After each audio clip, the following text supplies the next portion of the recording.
अस्सलामु अलैकुम रहमतुल्लाह।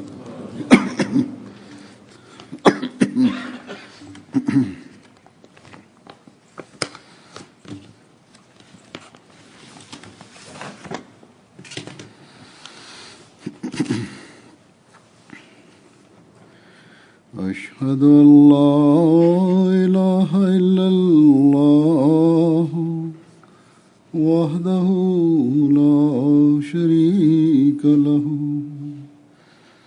वअशहदु अन्ना मुहम्मदन अब्दुहु व रसूलुहु अम्मा बअदु फ़अऊज़ु बिल्लाहि मिनश शैतानिर रजीम। बिस्मिल्लाहिर रहमानिर रहीम। अल्हम्दुलिल्लाहि रब्बिल आलमीन अर्रहमानिर रहीम मालिकि यौमिद्दीन इय्याका नअबुदु व इय्याका नस्तईन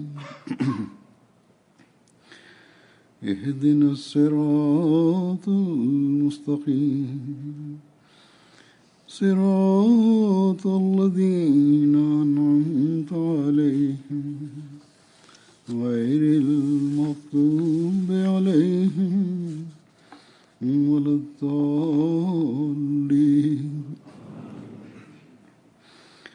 इन्नमा यअमुरु मसाजिदल्लाहि मन आमन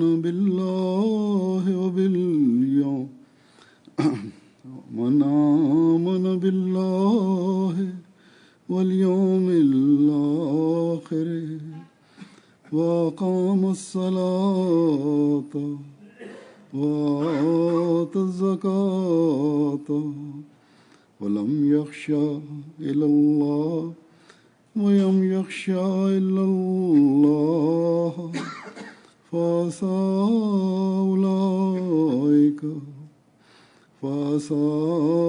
उलाइका यकूनु मिनल मुहतदीन। अल्हम्दुलिल्लाह।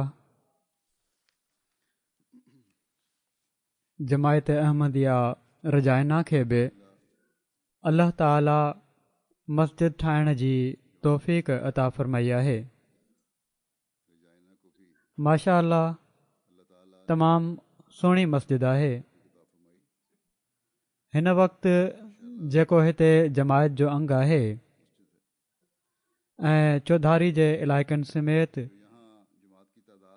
या वेझा इलाइक़ा रलाए उहो तक़रीबन 160 माण्हू आहिनि ऐं मस्जिद जी गुंजाइश जेका ॿुधाई वई आहे उहा मस्जिद जे हालनि में 400 माण्हू निमाज़ पढ़ी सघनि था ऐं जेकॾहिं ज़रूरत पए त कॉमन एरिया में बि मज़ीद 100 माण्हुनि जी गुंजाइश निकिरी सघे थी। ॼण त हिन वक़्तु जेको जमायत जो अंग आहे इन लिहाज़ खां हीअ मस्जिद फ़िलहाल ज़रूरत खां 3 ते वॾी आहे।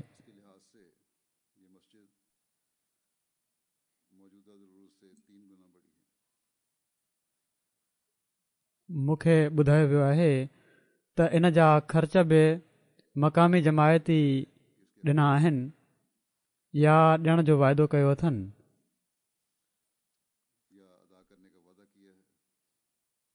ऐं पर कुल जेको ख़र्च थियो आहे रोक रक़म जे लिहाज़ खां उन जो बि तक़रीबन 3 हिसो ॿिनि माण्हुनि ॾियण जी ज़िमेवारी खईं आहे। जन मां हिकिड़ी असांजे डॉक्टर शमसुल हक़ शहीद जी बेवा आहे। हीअ जेको मूं चयो त रोक रक़म जे लिहाज़ खां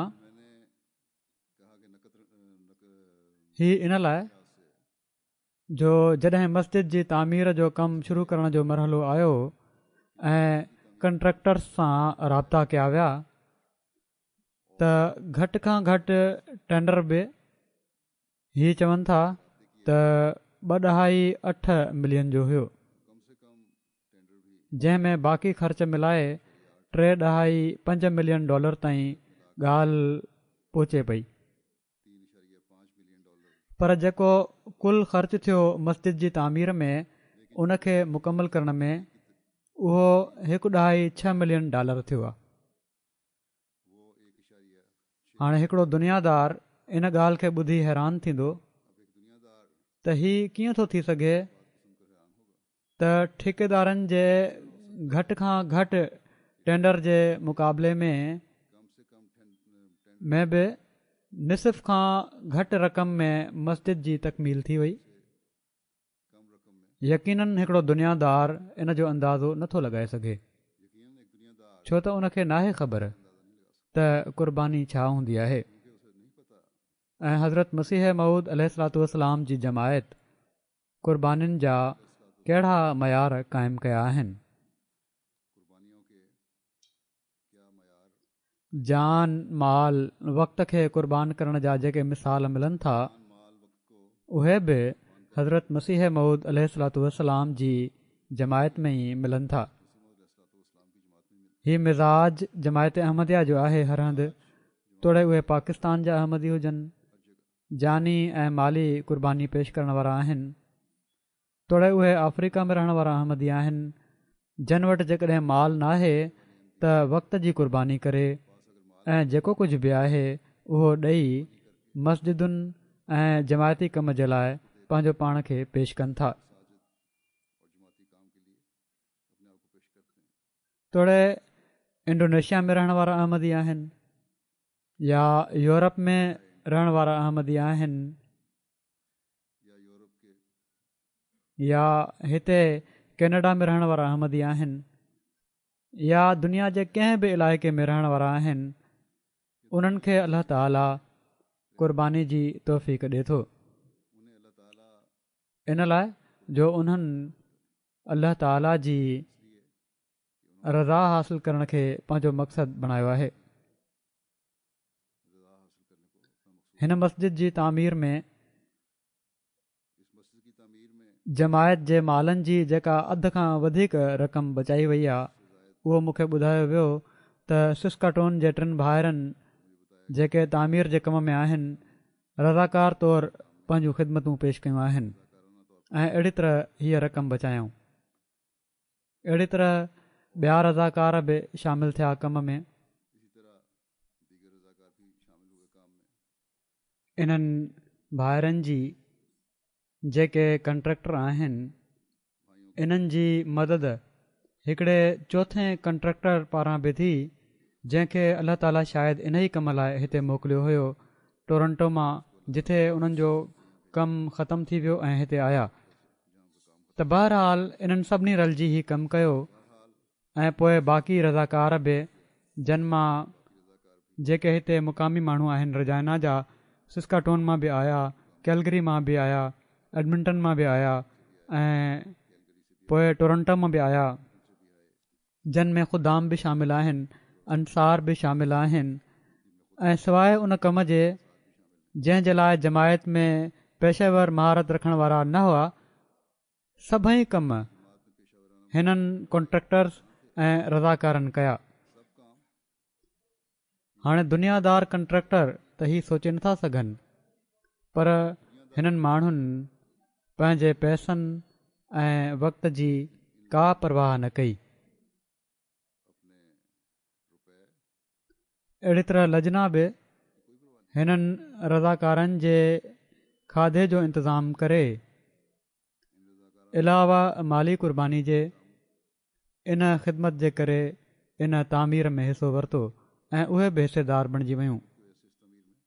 मूंखे ॿुधायो वियो आहे त तक़रीबन 41,500 कलाक हिन मस्जिद ते रज़ाकारनि कमु कयो। किन त हिते ही न ॾिठो वियो हूंदो त कम जो वक़्तु 8 कलाक आहे ऐं 5 ॾींहं कमु करणो आहे। मुंहिंजे ख़्याल में केतिरा कलाक ॾींहुं राति हिकु करे कमु कयो हूंदो ऐं 7 ॾींहंनि ताईं कमु कयो हूंदो। का कम जी पाबंदी न हूंदी, वक़्त जी पाबंदी न हूंदी।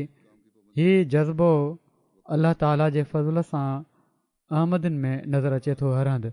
जहिड़ो की मूं चयो, हिकु पासे के मुसलमान दुनिया में बदमनी फैलाइण में मसरूफ़ आहिनि, त ॿिए पासे दुनिया जे अहिड़े हिसे में रहण वारा अहमदी मुसलमान जेको तरक़ी याफ़्ता ऐं दुनिया जी तरजीहात में वधियल मुल्क आहे, अल्लाह ताला जो घर तामीर करण जे लाइ पंहिंजो माल ऐं वक़्तु पेश करे रहिया आहिनि।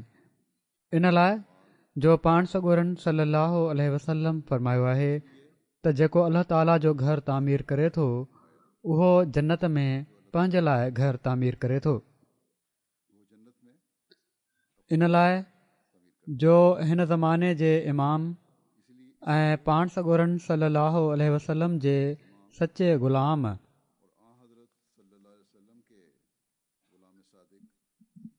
पंहिंजे मञण वारनि खे फ़रमायो आहे त तव्हां इस्लाम जे ख़ूबसूरत पैगाम खे दुनिया में फैलाइण जे लाइ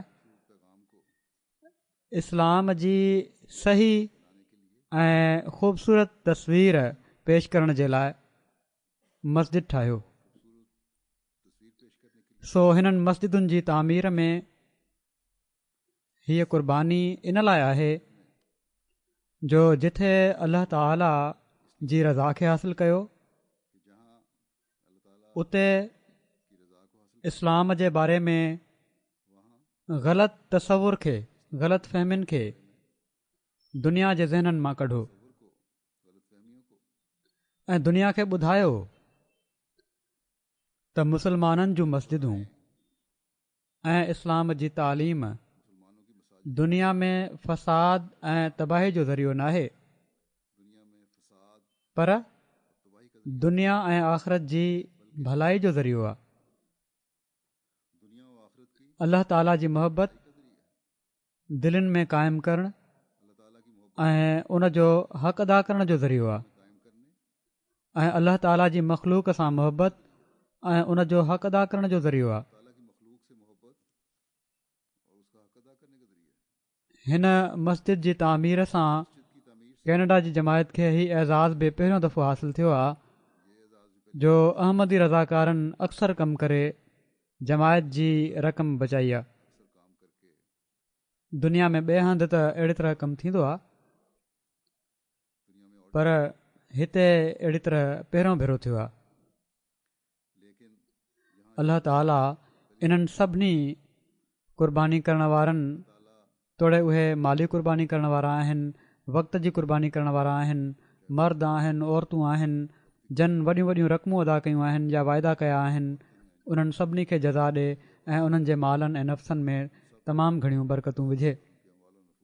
हमेशह यादि रखणु घुरिजे त मस्जिद असांजी तरबियत जे लाइ बि ऐं तबलीग जे लाइ बि तमामु अहम आहे।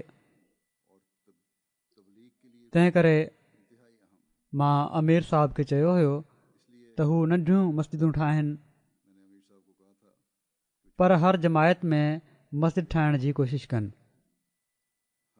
उन्हनि मूंखे ॿुधायो त हाणे असां इहो ई प्रोग्राम ठाहियो आहे ऐं असांजी इहा ई कोशिशि आहे त नंढियूं मस्जिदूं ठाहियूं वञनि ऐं घणे खां घणियूं ठाहियूं वञनि। पर मां ही ॿुधाइणु चाहियां थो त बावजूद इन जे जो असां नंढियूं मस्जिदूं ठाहिण जो प्रोग्राम ठाहियो आहे, असांजा वसाइल अहिड़ा न आहिनि जो हर हंधि जल्द खां जल्द मस्जिद ठाहे सघूं। तंहिं करे हीउ जेको रज़ाकार तौरु कमु वॉलंटियर्स जो कमु शुरू कयो आहे, मस्जिद ठाहिण में तामीर करण में हीअ हिकिड़ी सुठी रिवायत क़ाइमु कई आहे। इन खे हाणे जारी बि रखणु घुरिजे। ऐं जेसि ताईं थी सघे रक़म बचाइण जी कोशिशि करणु घुरिजे। हिकिड़े हंधि मस्जिद जी तामीर जी अहमियत बयानु फ़रमाईंदे हज़रत अक़दस मसीह मऊद अलैहिस्सलातु वस्सलाम फ़रमाइनि था त हिन वक़्तु असांजी जमायत खे मस्जिदुनि जी ॾाढी ज़रूरत आहे। हीउ ख़ुदा जो घरु हूंदो आहे। जंहिं ॻोठ या शहर में असांजी मस्जिद क़ाइमु थी वई त सम्झो त जमायत जी तरक़ी जो बुनियादु पइजी वियो। जेकॾहिं को अहिड़ो ॻोठु हुजे या शहर जिथे मुस्लमान घटि हुजनि या न हुजनि ऐं उते इस्लाम जी तरक़ी करणी हुजे त हिकिड़ी मस्जिद ठाहे छॾणु घुरिजे। पोइ ख़ुदा ख़ुदि मुस्लमाननि खे छिके आणींदो। पर शर्त ही आहे, जेको शर्त पाण बयानु फ़रमायाऊं इन खे साम्हूं रखणो पवंदो। फ़रमाइनि था त शर्त ही आहे त मस्जिद जे क़याम में नियत बख़लास हुजे, नेक नियती सां हुजे। मस्जिद ठाहिण जो शर्त सिर्फ़ु ख़ुदा जी ख़ातिर उनखे कयो वञे, नफ़सानी मक़सद या कंहिं ॿिए शर जो हरगिज़ दख़ल न हुजे, तॾहिं ख़ुदा बरकत ॾींदो। सो हज़रत मसीह मऊद अलैहिस्सलातु वस्सलाम जी ख़्वाहिश खे पूरो करण जे लाइ असांखे कोशिशि करणु घुरिजे। पर साण ई हिन शर्त खे बि ज़हन में रखणु ज़रूरी हूंदो जेको हज़रत मसीह मऊद अलैहिस्सलातु वस्सलाम बयानु फ़रमायो आहे त इख़लास हुजे, सिर्फ़ु वक़्ती जज़्बो ऐं जोश न हुजे त सिर्फ़ु सुठी मस्जिद जी तामीर ई ज़हन में हुजे, पर इन जे मक़सदनि खे पूरो करण जी बि ज़रूरत आहे। सिर्फ़ु नाम नमूद जे लाइ मस्जिद न ठाही वञे, सिर्फ़ु इन लाइ न त हेतिरी माली क़ुर्बानी कई आहे या हेतिरा कलाक पंहिंजो टाइम ॾिनो आहे या कंहिं मुक़ाबले जे करे न हुअणु घुरिजे। ख़ालिसतन लिल्लाह मस्जिद जी तामीर हुजे। जहिड़ो की मूं ॻाल्हि कई, हिननि टिनी भाइरनि ऐं कंट्रेक्टर जेको चोथों हुयो, चोथों कंट्रेक्टर बि शामिलु थी वियो जंहिं तामीर में घणो हिसो वरितो। मूंसां कल्ह मुलाक़ात बि कयईं ऐं इन ॻाल्हि ते ख़ुशि हुयो त अलाह ताला उनखे तौफ़ीक़ ॾिनी आहे त इन सवाब में हिसो वरितो अथई। हाणे अलाह ताला उनखे के वॾा ठेका बि ॼराए छॾिया आहिनि। अलाह ताला बग़ैर नवाज़ण जे नाहे छॾींदो, कॾहिं जल्दी अता फ़रमाईंदो आहे, कॾहिं देरि सां। ऐं पर हिननि भाइरनि मां हिकिड़ा मंसूर साहब उन्हनि मूंखे ॿुधायो, लिखियो आहे त हिकिड़े छोकिरे जंहिंखे यूनिवर्सिटी में दाख़िला मिली वई हुई, पहिरियां हू कमु बि करे रहियो हुयो, इनकार कयईं कम खां, पोइ उन ख़्वाबु ॾिठो त मस्जिद तामीर करण जे लाइ ठेकेदारनि खे तुंहिंजी ज़रूरत आहे। जीअं त उन राब्तो कयो ऐं हिते कमु शुरू करे ॾिनई। इन दौरान हिननि जूं माली हालतूं बि ख़राबु थींदियूं हुयूं। हिकिड़े ॾींहुं घरवारी चयुसि त घर में घर हलाइण ख़र्चु करण लाइ पैसा कोन्हनि। अलाह ताला अहिड़ी तरह नवाज़िस जो उन ई ॾींहुं या ॿिए ॾींहुं ग़ालिबन टैक्स क्रेडिट वारनि कुझु रक़म ॾेई छॾी त तुंहिंजी वाधारी रक़म हुई, उहा रक़म वापसि आई। वरी चाइल्ड बेनिफिट पारां रक़म अची वई ऐं अहिड़ी तरह हुननि खे $13-14,000 मिली विया। सो नियत जी नेकी शर्त आहे, अलाह ताला पोइ नवाज़ींदो बि आहे। अफ्रीका में अलाह ताला जे फज़ल सां केतिरा ई माण्हू आहिनि जेके वॾियूं वॾियूं मस्जिदूं ठाहे ॾींदा आहिनि। मूंखे यादि आहे त जॾहिं मां गाना में हुउसि त हिकिड़ो शहर जंहिं में कुझु वक़्तु मां रहियो आहियां, टिमाले नालो आहे उनजो, उन में असांजी हिकिड़ी मस्जिद हुई, नंढड़ी कचनि ब्लॉक्स जी ठहियलु मस्जिद हुई, जंहिं ते अंदरि ॿाहिरि पलस्तर करे उनखे मज़बूत करण जी कोशिशि कई वई हुई। जॾहिं मां ख़िलाफ़त खां पोइ पहिरियों भेरो गाना वियो आहियां त टिमाले बि वियुसि ऐं मूं ॾिठो त उते हिकिड़ी तमामु वॾी ॿिमाड़ मस्जिद आहे, जेका हीअ तव्हांजी मस्जिद आहे इन खां तक़रीबन 3 ते वॾी हूंदी। साण उन जे दफ़्तर वग़ैरह बि आहिनि ऐं मूंखे ॿुधायो वियो त असांजे हिकिड़े अहमदीअ हिन जो सॼो ख़र्च बर्दाश्त कयो आहे। ऐं हीअ बि मूंखे ख़बर आहे त उन्हनि जे लाइ एॾो सवलो न हुयो। 3-4 सालनि में उन्हनि पेमेंट कई आहे उनजी, पर बहरहाल उन्हनि चयो त हीअ सभु कुझु मां कंदुसि ऐं कयऊं। त हीअ मिज़ाज जहिड़ो की मूं चयो अहमदन जो हर हंधि आहे। हिकिड़े अफ्रीकन माण्हू असीं उमूमन सम्झंदा आहियूं त शायदि गुरबत जे करे उन्हनि में लालच हुजे, पर जॾहिं उन्हनि वटि पैसा ईंदा आहिनि त जेके क़ुर्बानी जा मयार उहे क़ाइमु कंदा आहिनि उहे तमामु घटि ॾिसण में ईंदा आहिनि। हर हंधि इहो ई मिज़ाज आहे त ख़ुदा ताला जो घर तामीर कयो वञे ऐं उन जे लाइ क़ुर्बानी कई वञे। पाकिस्तान में असीं मस्जिदूं तामीर नथा करे सघूं। माण्हू वॾी बेचैनी सां लिखंदा आहिनि कॾहिं कॾहिं मूंखे त दुआ कयो त असीं मस्जिद ठाहे वठूं। मस्जिद त ठाहे नथा सघूं, कानून जे करे घटि में घटि हिकिड़ो हाल ई मिली वञे जिथे गॾु थी नमाज़ पढ़ी सघूं। मुनारो ऐं गुंबद त परे जी ॻाल्हि आहे, मस्जिद ठाहिण जे लाइ सादो महिराब बि नथा ठाहे सघूं। त कमरे जी शिकिल में अॻिते महिराब कढी छॾियऊं, पर किन हंधनि ते त अहिड़ी सख़्ती आहे जो क़िबले ॾे मुंहुं करे का इमारत बि नथा ठाहे सघूं असां। पर अलाह ताला असांखे ॿाहिरि दुनिया जे मुल्कनि में अहिड़ो नवाज़े पियो थो जो असांजे तसवुर ऐं कोशिश खां बि वधी करे आहे। हीअ अलाह ताला जूं महिरबानियूं जेके आहिनि ऐं मस्जिदूं ठाहिण जी तौफ़ीक़ अता फ़रमाए रहियो आहे। सो असीं अलाह ताला जे हिननि फ़ज़लनि खे ॾिसी शुक्र जे जज़्बात सां भरियल आहियूं ऐं अॼु हिते रहण वारनि खे बि ही कोशिश करणु घुरिजे त उहे अलाह ताला जे शुक्र में वधनि, त अलाह ताला उन्हनि खे हिकिड़ी मस्जिद अता फ़रमाई आहे, हिकिड़ो अहिड़ो घर अता फ़रमायो अथई जेको ख़ुदा ताला जो घरु आहे ऐं हिकु ख़ुदा जी इबादत जे लाइ आहे। बेशक हीउ घरु आहे त ख़ुदा ताला जो, पर अलाह ताला पंहिंजे फ़ाइदे जे लाइ हीउ घरु नाहे ठाहियो। इन जो फ़ाइदो बि उन्हनि माण्हुनि खे थी रहियो आहे ऐं थींदो आहे जेके इन में ईंदा आहिनि। सो ही अलाह ताला जो तमामु वॾो अहसान आहे जंहिंजो असीं जेतिरो बि शुक्र अदा कयूं घटि आहे। ऐं शुक्र अदा करण जो तरीक़ो जेको मस्जिदुनि जी तामीर ते अलाह ताला असांखे सेखारियो आहे उहो हिन आयत में बयानु थियो आहे जेका मूं तिलावत कई आहे। अलाह ताला फ़रमाए थो,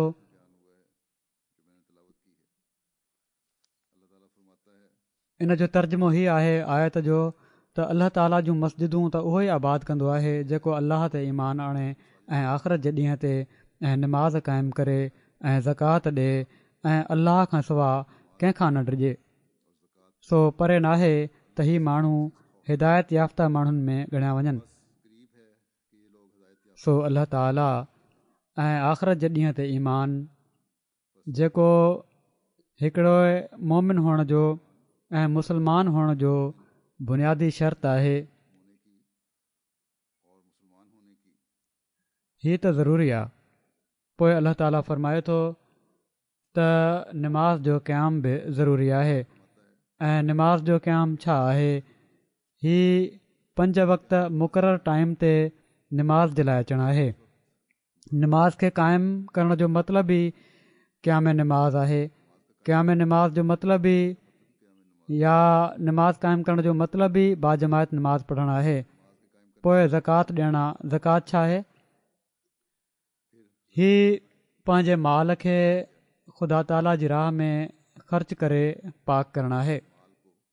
अलाह ताला जे फज़ल सां अहमदी इन क़ुर्बानी में वधियल आहिनि, पर निमाज़ुनि ते अचणु ऐं बाजमायत पढ़णु इन में सुस्ती हर हंधि नज़र अचे थी, जॾहिं त हीअ बुनियादी शइ आहे। इन पासे तवजो करणु घुरिजे।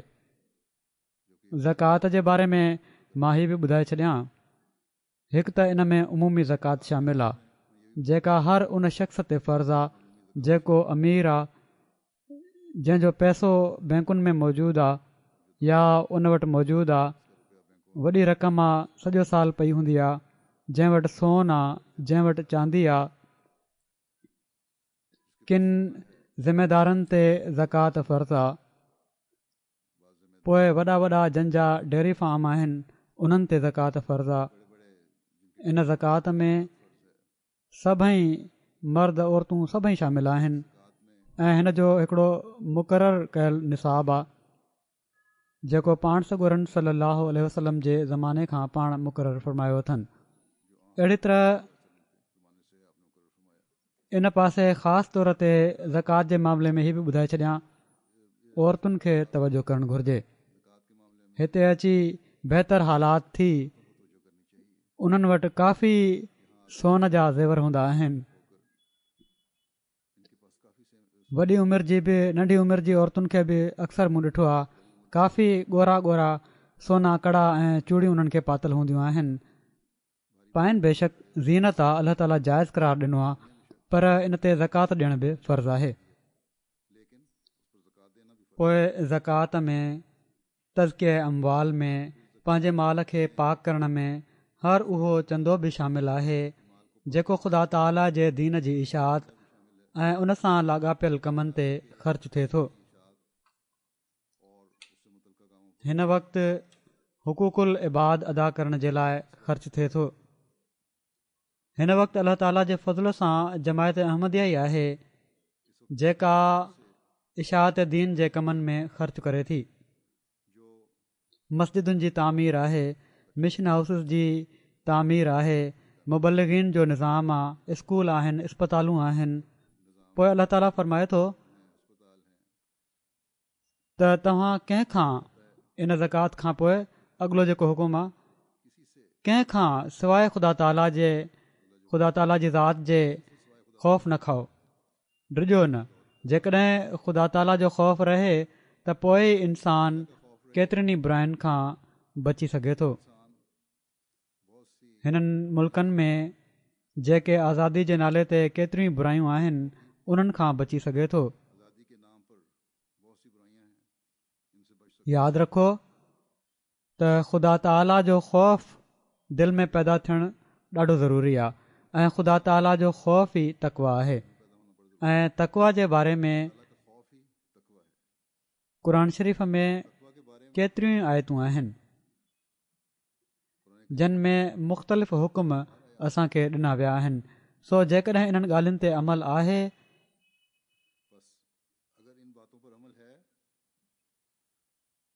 त सम्झो त तव्हां अल्लाह ताला जे वेझो हिदायत याफ़्ता माण्हुनि में ॻणिया वञी सघो था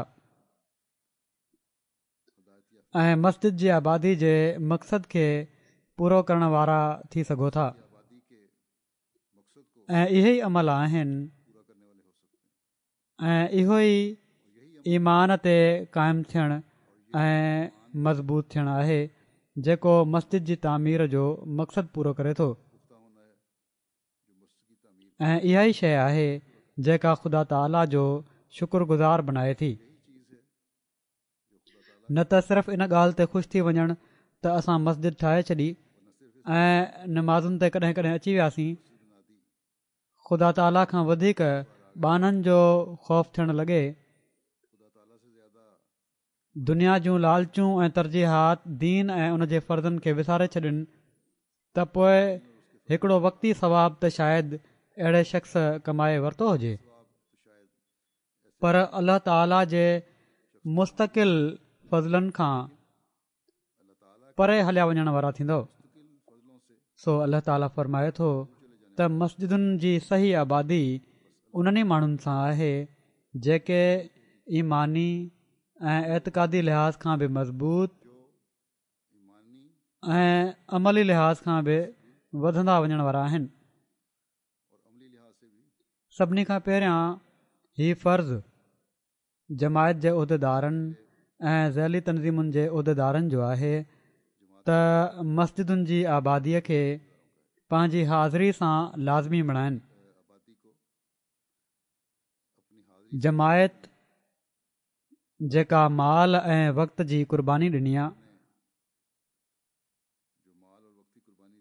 इन जो मुस्तक़िल सवाबु हासिल करण जे लाइ उहिदेदारनि खे बि ऐं हर अहमदी खे बि कोशिश करणु घुर्जे त हिन वक़्तु जेका मस्जिद तव्हां जे अंग खां टीण ते वॾी आहे, इन खे नंढो करे छॾियो। ऐं मस्जिदूं नंढियूं ओड़ीमहिल थींदियूं आहिनि जॾहिं निमाज़ुनि जो अंगु वधंदो आहे ऐं जमायत जो अंगु वधंदो आहे। जमायत जो अंगु वधाइण जे लाइ तबलीग तमामु ज़रूरी आहे ऐं पर तमामु ज़रूरी आहे। मस्जिद जी तामीर ते अल्लाह ताला जी शुक्रगुज़ारी इन रंग में कयो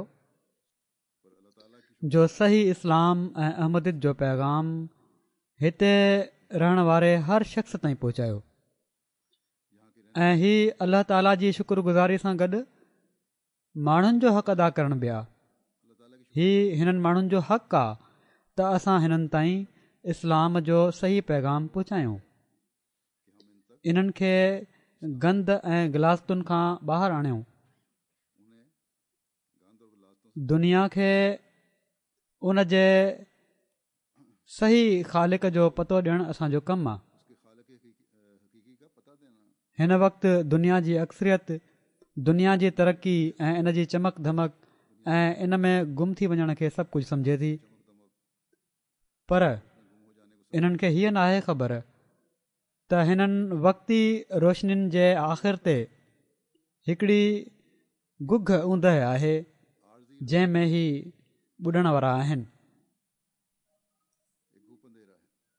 अहिड़े वक़्त में हीउ जमायत जे माण्हुनि जो कमु आहे त दुनिया खे रोशन अंजाम जा रस्ता ॾेखारनि, उन्हनि खे हीउ ॿुधाइनि त हीअ वक़्ती रोशनी आहे, असुल रोशनी उहा आहे जंहिंजो आख़िर रोशन आहे ऐं उहो अल्लाह ताला जो हक़ अदा करण सां मिलंदो आहे, उन जी इबादत करण सां थींदो आहे ऐं ख़ालिस थी करे इबादत करण सां थींदो आहे।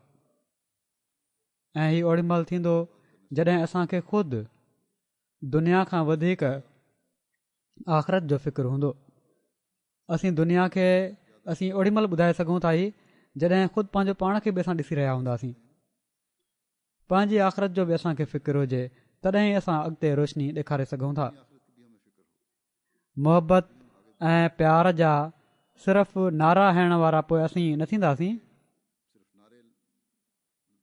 पर पाण में हिक ॿिए जा हक़ बि अदा करे रहिया हूंदासीं, पंहिंजी इबादतुनि जा मयार ऊचा करे रहिया हूंदासीं, अल्लाह ताला जे प्यार खे हासिल करण जी कोशिशि करे रहिया हूंदासीं। ऐं पर असांजे हर कौल ऐं फ़ैल मां जिथे अल्लाह ताला जे लाइ प्यार ऐं मोहबत जा चश्मा वही रहिया हूंदा, उते अल्लाह ताला जी मख़लूक जे लाइ बि प्यार ऐं मोहबत जा चश्मा वही रहिया हूंदा।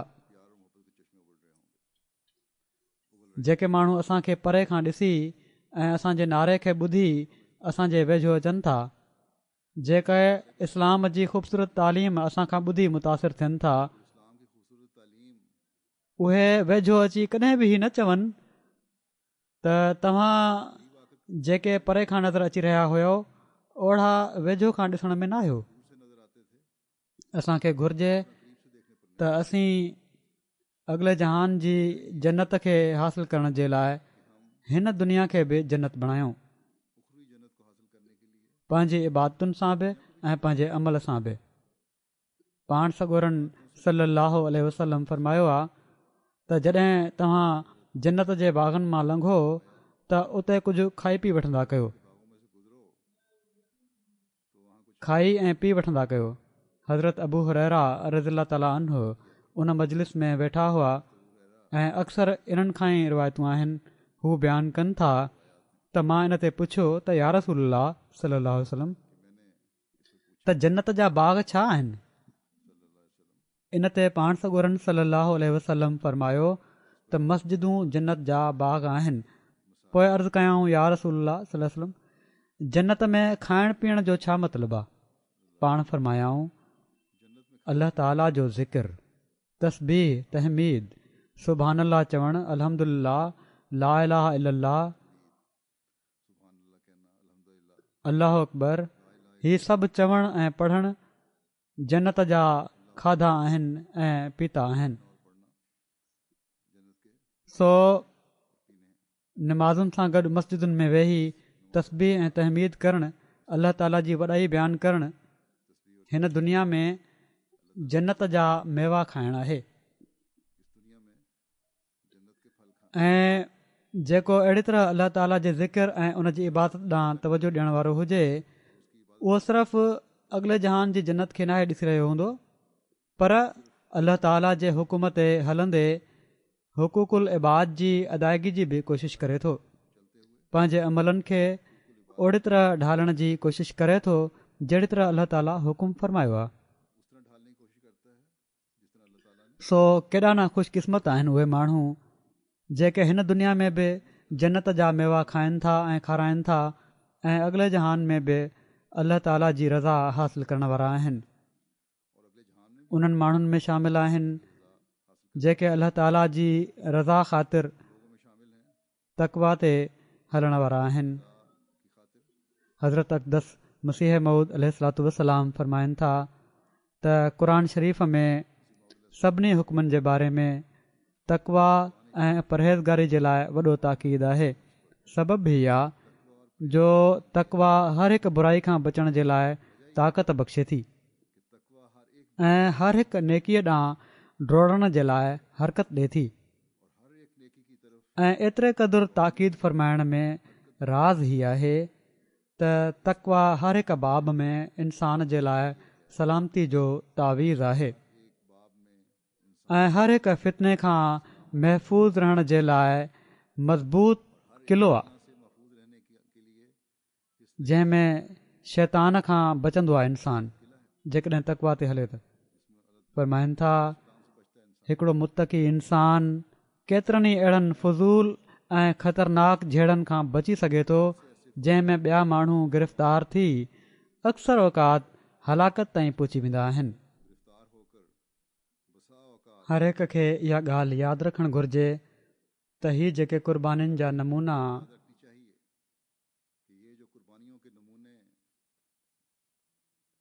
ॾेखारणा आहिनि या ॾेखारियो था पंहिंजा ॾेखारिया अथव,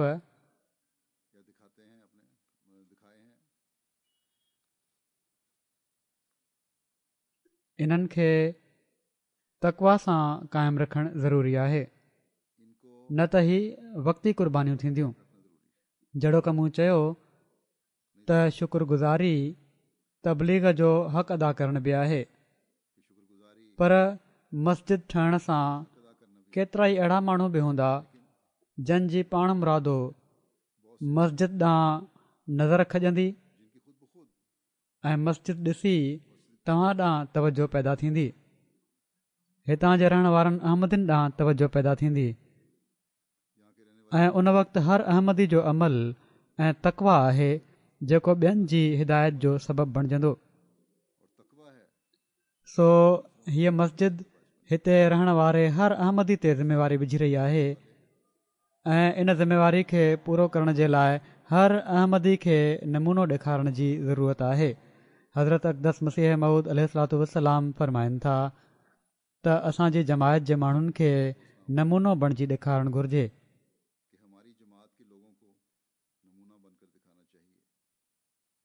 फरमाइनि था त जेको शख़्स असांजी जमायत में थी करे ख़राबु नमूनो ॾेखारे थो ऐं अमली या एतिक़ादी कमज़ोरी ॾेखारे थो त उहो ज़ालिम आहे, छो त हू सॼी जमायत खे बदनाम थो करे ऐं असांखे बि एतिराज़ जो निशानो थो बणाए। ख़राबु नमूने सां ॿियनि खे नफ़रत थींदी आहे ऐं सुठे नमूने सां माण्हुनि खे रग़बत पैदा थींदी आहे। पाण फ़रमाइनि था त किन माण्हुनि जा असां वटि ख़त ईंदा आहिनि ऐं उहे लिखंदा आहिनि त मां जेतोणीकि अञा ताईं तव्हांजी जमायत में दाख़िल न आहियां, पर तव्हांजी जमायत जे किन माण्हुनि जी हालतुनि मां अलबत अंदाज़ो लॻायां थो त हिन जमायत जी तालीम ज़रूरु नेकी ते मुश्तमिल आहे।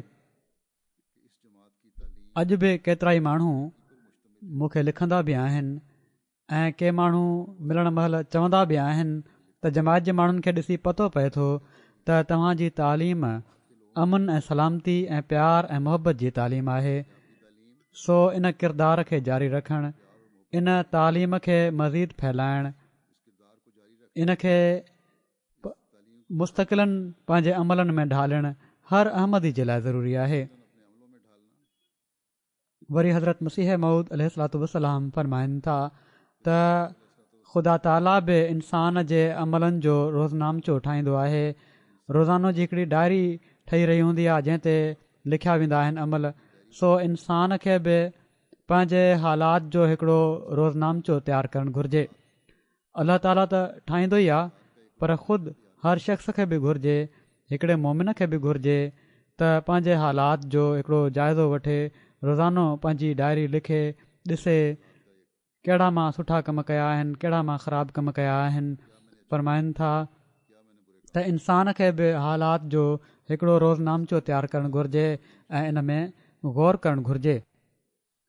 सिर्फ़ु लिखी न आहे छॾणी, पर इन ते गौर करणु घुरिजे त नेकी में केसि ताईं अॻिते क़दम रखियो आहे। इंसान खे गौर ई करणो आहे त असां नेकी में केतिरे हद ताईं वधिया आहियूं। कल्ह जिथे हुयासीं उन खां अॻिते क़दम वधायो आहे या नाहे वधायो। फरमाइनि था त इंसान जो अॼु ऐं कल्ह बराबरि न हुअणु घुरिजनि। जंहिंजो अॼु ऐं कल्ह इन लिहाज़ खां त नेकी में कहिड़ी तरक़ी कई आहे बराबरि थी वियो, उहो नुक़सान में आहे। इन ई ॻाल्हि ते ख़ुशि न थी वञो त असांजी नेकी जेका कल्ह हुई उहा अॼु बि उन ते क़ाइमु आहियूं, पर पाण फरमाइनि था त तव्हांजो क़दम कल्ह जी भेट में अॼोकी नेकी में वधे। जेकॾहिं न त सम्झो तव्हां फ़ाइदो नथा पिया वठो, नुक़सान थो पएव पियो, नुक़सान में था वञो। फरमाइनि था त इंसान जेकॾहिं ख़ुदा खे मञण वारो ऐं उन ते कामिल ईमान रखण वारो हुजे त कॾहिं बि ज़ाया नाहे कयो वेंदो, पर इन हिक लाइ लखें जानियूं बचायूं वेंदियूं आहिनि। सो अॼु दुनिया खे हलाकत खां बचाइणु अहमदिन जो कमु आहे, ऐं पर उन जे लाइ शर्त उहो ई आहे त असांजा क़दम अॻिते वधनि। पाण फरमाइनि था त हिकु माण्हू जे लाइ बि लखें जानियूं बचायूं वेंदियूं आहिनि। सो हर अहमदी जी हीअ तमामु वॾी ज़िमेवारी आहे त दुनिया खे बचाए।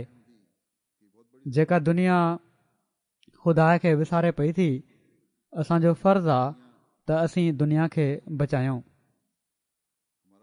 के अख़लाक़ी लिहाज़ खां जेकॾहिं बहितर माण्हू बि आहिनि, के चई छॾींदा आहिनि त मज़हब खे असां छा मञणो आहे, असांजा अख़लाक बहितर आहिनि।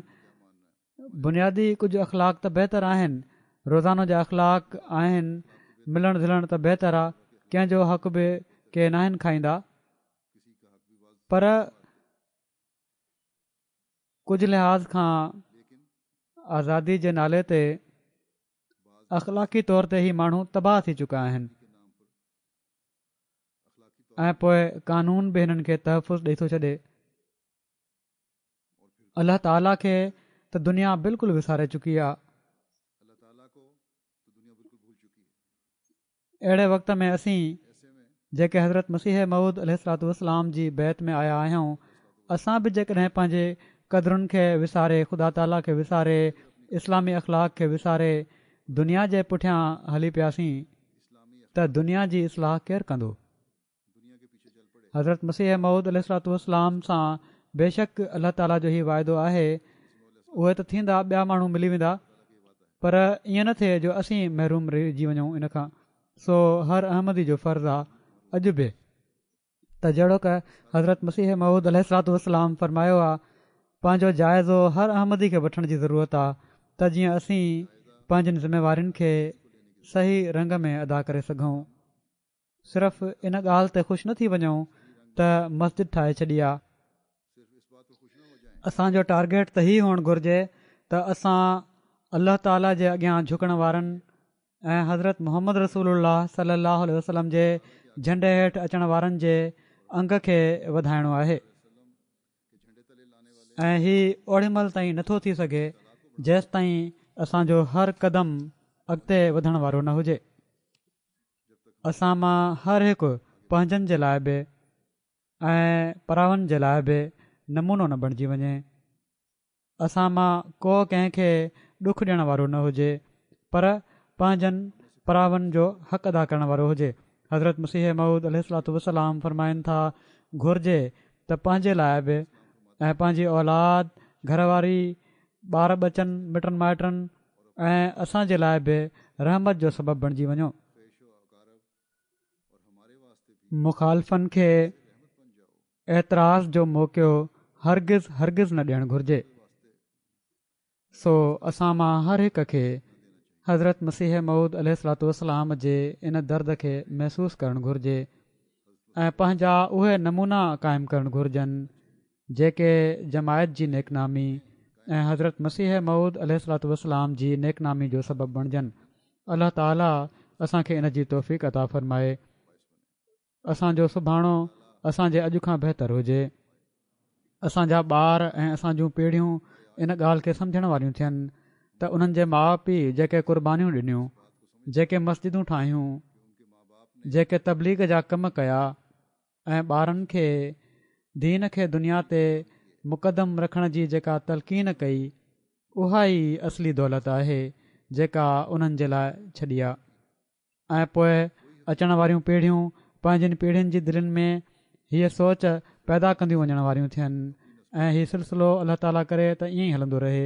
अल्लाह ताला जे फज़लुनि खे असांजूं अचण वारियूं पीढ़ियूं बि समेटींदियूं रहनि। अल्लाह ताला करे त ईअं ई थिए।